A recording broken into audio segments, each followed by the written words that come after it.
Women's bus ಮೇಲೆ ಹಾಕಿದ್ರು. ಅವಾಗ ನಾನು champions ಟ್ರೋಫಿಗೆ ದುಬೈಲಿದ್ದೆ.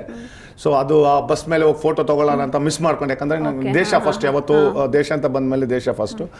So IPL men's bus ಮೇಲೆ ಬರುತ್ತೆ ಅಂತ ಮನ್ಸಲ್ಲೂ ಅನ್ಕೊಂಡಿಲ್ಲ. ನೀವು ನಂಬಲ್ಲ, ನನ್ನ ಫೋಟೋ ಫ್ರಂಟ್ ಅಲ್ಲಿ ನನ್ನ ವಿರಾಟ್ ಕೊಹ್ಲಿ ಮತ್ತೆ ಫುಲ್ ಟೀಮ್ ಇದೆ. ಎಲ್ಲರೂ ನನ್ನ ಫಾರಿನ್ ಫ್ರೆಂಡ್ಸ್ ಎಲ್ಲ ಏನು ಮಾರ ದಿಸ್ ಇಸ್ ನೀನು ಡಿಸರ್ವ್ ಮಾಡಿದ್ದಿ, ಇಷ್ಟು ವರ್ಷ ಕಷ್ಟಪಟ್ಟಿದ್ದಕ್ಕೂ ನೀನೇ ಟೀಮ್ನ ಲೀಡ್ ಮಾಡೋ ಎಷ್ಟು ವೈರಲ್ ಆಗ್ತದೆ ವಿಡಿಯೋ ಅಂದರೆ. ನಾನು ಮೊನ್ನೆ ನನ್ನ ಪ್ರಾಕ್ಟೀಸ್ ಮ್ಯಾಚ್ಗೆ ಹೋಗಿದ್ದೆ, RCB ಮತ್ತು CSK ಪ್ರಾಕ್ಟೀಸ್ ಮ್ಯಾಚ್ಗೆ. ಬಸ್ ಬರುವಾಗ ನಾನು ಜಸ್ಟ್ ಒಂದು ವಿಡಿಯೋ ಮಾಡಿ ರೀಲ್ಸಲ್ಲಿ ಹಾಕಿದೆ. 24 ಅವರ್ಸಲ್ಲಿ 3 ಮಿಲಿಯನ್ ವ್ಯೂಸ್ ಬಂತು. ಓ ಮೈ ಗಾಡ್, ಅನ್ಫರ್ಗೆಟಬಲ್ ಮೂಮೆಂಟ್.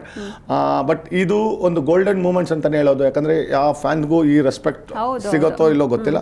ಬಟ್ ನಾನು ಎಷ್ಟೋ ಮೀಡಿಯಾಗಳಲ್ಲಿ ಹೇಳಿದ್ದೀನಿ, ಇದು ನನ್ನ ಗೆಲುವಲ್ಲ, ಪ್ರತಿಯೊಬ್ಬ RCB ಫ್ಯಾನ್ಸಿನ ಗೆಲುವು. ಜೀ ವೈಬ್ಸ್ ಪಾಡ್ಕಾಸ್ಟ್ ನೋಡಲು ಕೆಳಗಿನ ಲಿಂಕ್ ಕ್ಲಿಕ್ ಮಾಡಿ.